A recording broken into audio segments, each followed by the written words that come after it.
Resmikan Rumah Keluarga Malaysia Angkatan Tentera RMKAT untuk 2,000 keluarga. Ya, 2,000 keluarga. Dan fasa pertama seramai 500 keluarga akan mula memasuki unit-unit sini yang dah pun siap. Dan ianya berterusan fasa by fasa, dan fasa terakhir sebelum akhir Disember.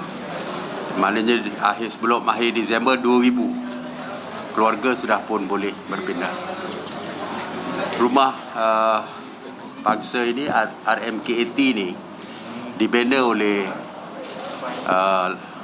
Lembaga Tabung Angkatan Tentera melalui anak syarikatnya, PPHM, Perwira Harta Malaysia, anak syarikat LTAT. Jadi pihak MINDEF membeli keseluruhan projek ini kerana ini konsep baru yang kita perkenalkan, iaitu membeli instead of membina. Kalau dulu kita beli daripada awal, iaitu kalau dulu kita dalam konsep pembinaan, selepas siap kita masuk. Tapi banyak juga kes di mana projek itu terlewat ataupun terbengkalai, yang menyebabkan kita tak mampu untuk memindahkan anggota kita.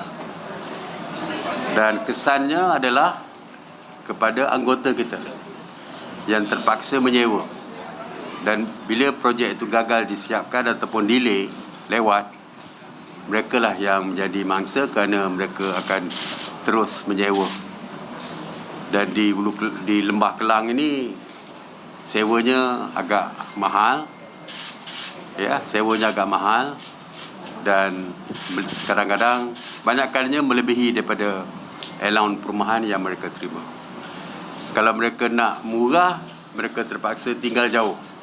Ulu Langat dan sebagainya ada tadi yang saya tanya tadi, tinggal di Ulu Langat. Kalau naik motorbike ataupun naik kereta sekalipun, makan masa untuk sampai ke kem Sungai Besi kalau mereka bekerja di Sungai Besi. Jadi sebab itulah konsep kita ni beli dan boleh pindah masuk terus. Dan unitnya 2,000 unit ni mempunyai 3 bilik. Per unit 3 bilik. Dan LTAT selaku pemaju ni bermurah hati untuk menyediakan perabot dan sebagainya lah. Maknanya mereka just boleh masuk saja. Masuk saja dan semuanya dah ada. Jadi ini sebahagian daripada projek jangka panjang untuk menyelesaikan isu perumahan di kalangan anggota tentera. Kita ada 28,000 unit rumah yang diperlukan. Setakat hari ini banyak kita menerima cadangan-cadangan daripada syarikat-syarikat untuk membangunkan rumah bagi anggota tentera. Dan ada 10% kan untuk veteran. 10% Di sini. Tak ada ya? Sasar ya. Itu sasar ya. Ini untuk mereka tinggal sehingga mereka bersara. Ya, mereka bukan beli. Mereka tinggal sehingga mereka bersara. Dan inilah contoh bagaimana kita menjaga kebajikan anggota kita.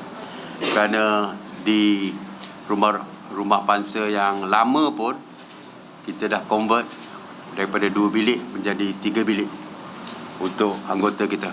Ini memberikan keselesaan kepada anggota kita untuk tinggal di rumah yang lebih selesa. Projek dipanggil 2-1. Ada satu. Jadi saya pun tak tahu apa nama. Tapi yang 2 bilik menjadi 3 bilik itu memang sedang kita laksanakan. Yang kita pecahkan 2 rumah tu menjadi 1. Itu konsep 2-1 tu. 2-1. 2 unit menjadi 1 kerana kita nak adakan 3 bilik. Kerana dalam polisi kita tidak ada lagi pembinaan 2 bilik ni untuk anggota kita. Yang ada pun kita perbesarkan menjadi 3 bilion. Jadi ini sebahagian daripada program di bawah MINDEF untuk keselesaan anggota dan keluarga mereka. Okey? Apa perbezaan dia dulu pembinaan kos dia sekarang ni anak saya kat PH, apa perbezaan dia selain pada masa apa dengan kos dan sebagainya? Kos saya kata tidak ada banyak perbezaan. Kos tidak ada banyak beza. Macam di sini pun, sebab apabila kita membuat pembelian ini, kita mendapat persetujuan dan kelulusan juga daripada pihak kerajaan, terutamanya APU. Jadi dari segi kos tu salah satu perkara yang diambil kira lah sebelum kelulusan diberikan. Jadi kalau ikutkan dari segi long term, berbanding dengan projek yang gagal disiapkan ataupun projek yang lewat disiapkan, kos tu akhirnya akan meningkat kalau delay.